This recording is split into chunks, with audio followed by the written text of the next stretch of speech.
Noon pa man, naniniwala na talaga akong may mga nilalang na nakatira sa mga puno at dapat ay galangin natin sila.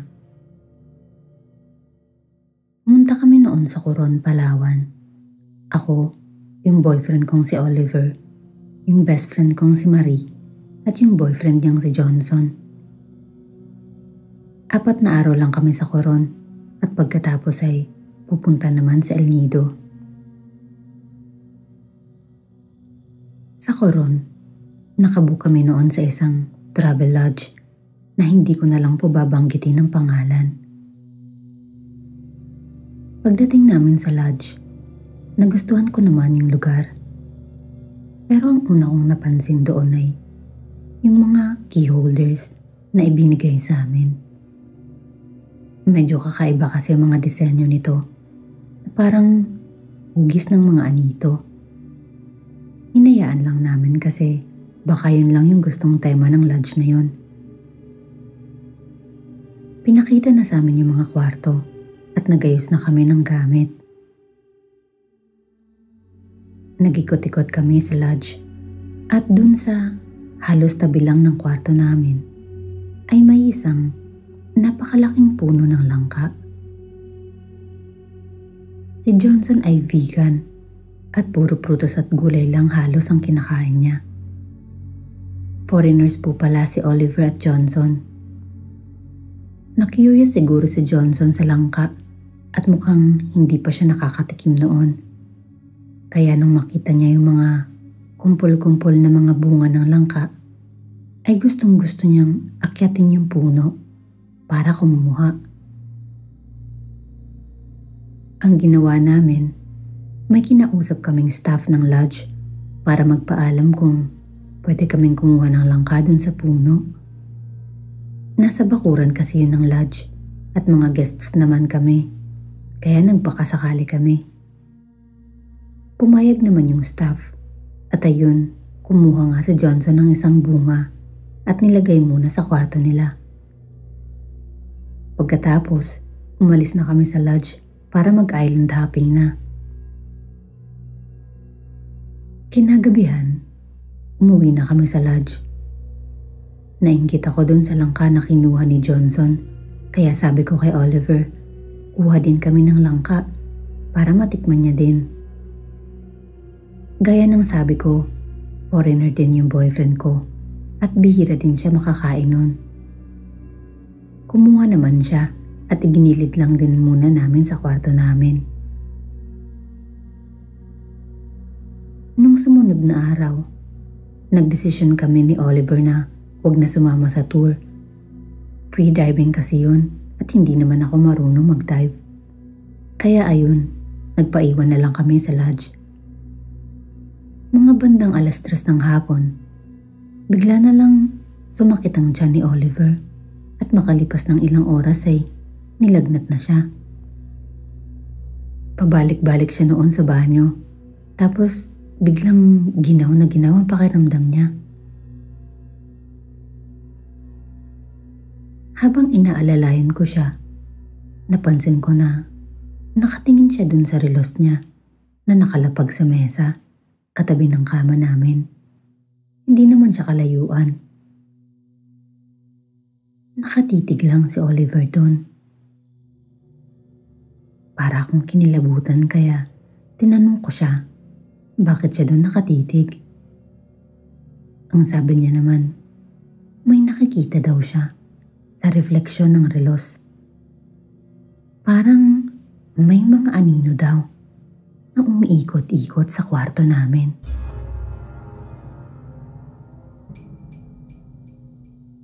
Nagtayuan talaga ang mga balahibo ko sa sinabi niya at agad-agad kong iniba ang usapan.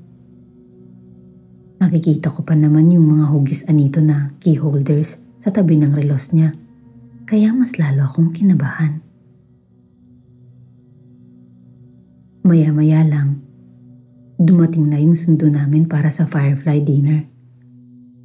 Isa yun sa magagandang attractions ng Coron kung saan sasakay kami ng maliit na bangka para maghanap ng mga puno na maraming alitap-tap. Tinanong ko si Oliver kung tutuloy pa ba kami kasi nga masama yung pakiramdam niya. Ang sabi niya naman, tuloy daw kasi sayang yung pagkakataon. Bago kami makaalis, tumawag sa akin si Marie na mauna na daw kami sa Firefly dinner kasi naaksidente daw si Johnson. Lumusot daw sa bangka. Dadalhin daw niya sa ospital. Sa mga oras na yun, hindi ko alam kung bakit pero bigla ko naisip yung pagkuha nila pareho ng mga bunga ng malaking puno ng langka sa lodge.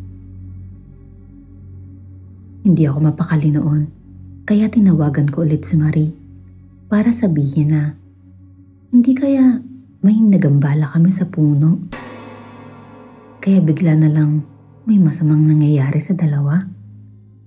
Sila lang kasi yung umakyat sa puno para manguha ng bunga. Hindi naman sa akin naniwala si Marie. Hindi kasi talaga siya mapaniwala sa mga ganong bagay. Isinawalang bahala ko na lang at tumuloy na nga kami sa Firefly dinner. Sa buong tour na yun, ganun pa rin pakiramdam ni Oliver. Masamang masama. Halos hindi rin siya makakain ng maayos. Habang nandoon kami, naisipan kong tawagan yung lola ko. Marunong kasi yun mga tawas. Ikunento ko sa kanya ang nangyari at gumawa siya ng ritual ng pagtatawas. Wala naman daw lumabas sa ritual niya. Pero ang payo niya, ibalik na lang daw namin yung mga langka na kinuha namin at humingi kami ng tawad kung sakali man na meron ngang namamahay dun sa puno at napermisyo namin.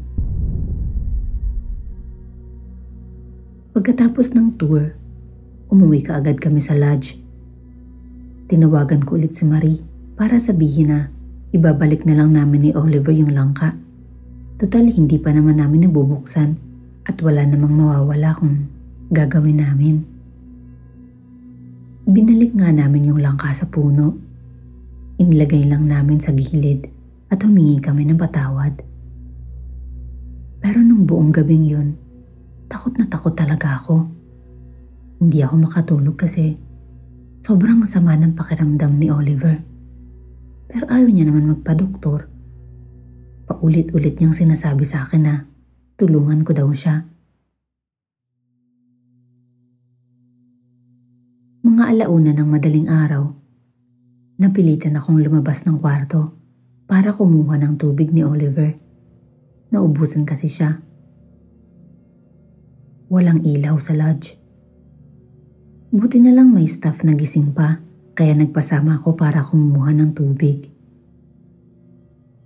Pagbalik ko sa kwarto, nakatingin na naman si Oliver sa relos niya. Ang ginawa ko, agad kong tinaob yung relos at baka kung ano-ano na naman na makita niya.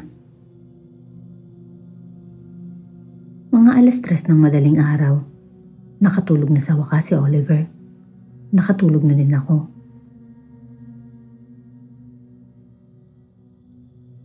Kinabukasan, bigla na lang naging maayos ang pakiramdam ni Oliver na parang walang nangyari. Natuloy pa rin kami sa iba naming tours. Pati si Johnson pala, ibinalik din yung langka na kinuha niya at may kasama pang cake. Birthday niya pala nung araw na yun. Pagkatapos nun, wala nang ano pa mang aksidente o kamalasan na nangyari. Naging maayos na din yung dalawa.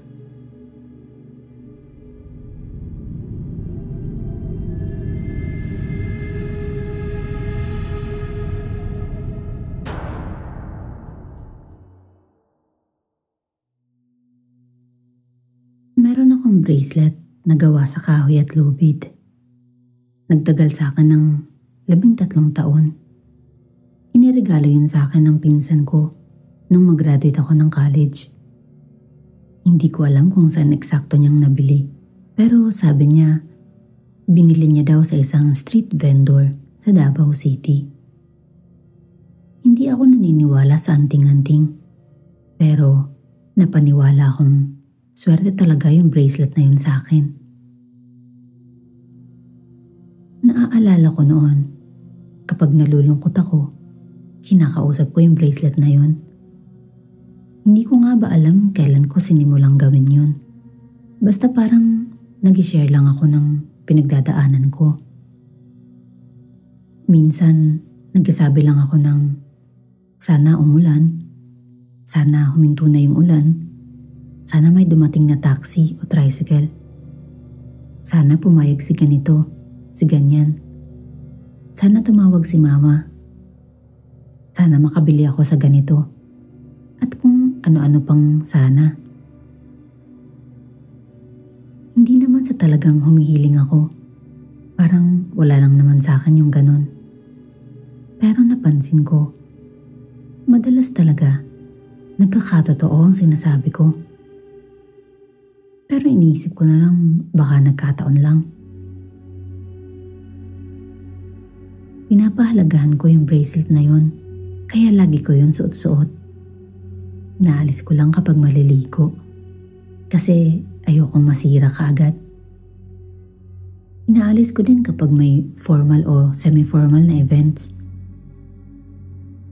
Minsan noon, dahil sa pagmamadali, hindi ko napansin na naiwan ko pala yung bracelet sa isang transient house sa Karamoan, sa Albay. Bumabagyo pa naman noon, naiwan ko sa CR. Hindi talaga ako mapakali kapag hindi ko suot-suot yun. Yung parang may kulang. Kaya binalikan ko talaga yun kahit kasagsagan pa ng bagyo. Ganun din yung nangyari sa Leyte noon. Naiwan ko naman sa gilid ng kama sa bahay ng kaibigan ko. Hinubad ko kasi siya bago kami maligo sa dagat. Baka kasi malaglag sa dagat. Pagbalik ko sa bahay, hindi ko na makita. Hinalughog talaga namin yung bahay para mahanap yun. Nung nasa bantayan naman kami, kalahating araw ata namin hinanap kasi nawala siya sa ibabaw ng kama kung saan huli kong itinago. Iniyakan ko talaga yun hanggang sa mahanap na namin. Sa kasamaang palad, nawala na ng tuluyan yung bracelet na yon sa Davao City kung saan siya nanggaling. Madami pa akong mga bracelet at kwintas na gawa sa kahoy at lubid. Karamihan nito galing pa sa Cebu, sa Baguio, at sa iba-iba pang mga lugar. Nakatago na lang yung mga yun sa kahon ngayon. Pero may particular na bracelet na galing sa Banawe at yung Dreamcatcher galing sa Naga ang masasabi kong talagang kakaiba. Nagandahan ako sa Dreamcatcher na yon kaya binili ko. Isinabit ko yun sa bintana ng kwarto ko sa gilid ng kama ko. Simula noon, lagi na lang akong nananaginip ng kakaiba. May humahabol daw sa akin na lumilipad na lalaki. Minsan, lumilipad na babae. Minsan din, incubus.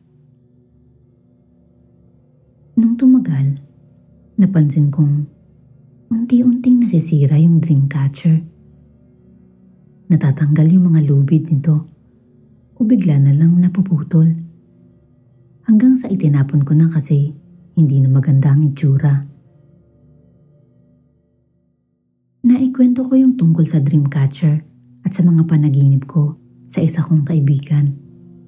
Tapos tinanong niya ako kung nagdarasal ba ako. Sabi ko, oo naman. Lagi, bago ako humiga para matulog sa gabi. Ang sabi niya, yung pagdarasal ko daw, yung unti-unting sumira sa Dreamcatcher. Yung bracelet naman na nabili ko dati sa isang palengke sa Banawe, medyo kakaiba din epekto sa akin. Ewan ko ba kung bakit ko binili yun. Parang nung nakadisplay lang siya sa bangketa, nagandahan talaga ako, kaya binili ko. Pagdating ko sa Mandaluyong, hindi na ako nagandahan. Tipikal siguro kapag namimili ka, minsan pag nabili mo na, hindi pala maganda talaga. Kapag sinusuot ko yung bracelet na yon, ang dami-dami kong naririnig na mga bulong. Kung ano-ano lang. Yung iba, naiintindihan ko. Yung iba, hindi talaga marinig ng maayos. Ngayon, wala na sa akin yung bracelet na yon. Naitapan ko na yata.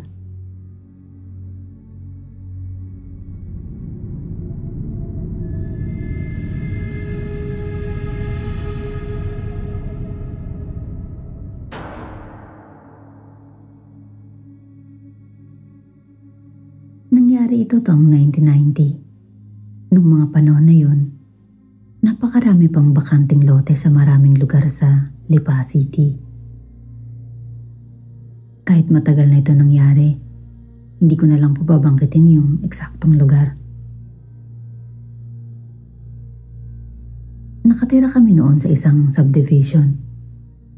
Kami ng mga barkada ko, mahilig tumambay sa labas at madalas ay gabi na rin kami nakakauwi. Madaling araw noon, mga 2:00. Mag-isa akong naglalakad pa uwi sa bahay namin. Dumaan ako noon sa isang shortcut kung saan may isang lumang balon na napapalibutan ng matataas na halamang gumamela. Maliit lang yung daanan na yun at kailangan mo talagang maglakad sa gilid ng balon. Habang naglalakad ako papalapit sa balon, may naaninag akong napakalapad na parang malaking mga pakpak ng paru-paro. Puting-puti ang kulay nito at base sa pwesto nito ay parang nakadapo sa itaas ng mga gumamela. Nagtaasan talagang mga balahibo ko ng mga oras na yun. Pero kahit ganun, dumiretso pa rin ako ng lakad sa tabi ng balon para makauwi na. Habang dumadaan ako sa tabi nun, pakiramdam ko talaga ay humahabol siya ng tingin sa akin. Napakalaki talaga nito na kung tatansyahin ko ay kaya niyang yapusin ng 4 na tao. Dasal lang ako ng dasal sa isip ko nun habang maingat na naglalakad at pagkalagpas ko nga sa balon ay tumakbo na ako. Hanggang ngayon ay iniisip ko pa rin kung anong klaseng nilalang yung nakita ko nung gabing yun.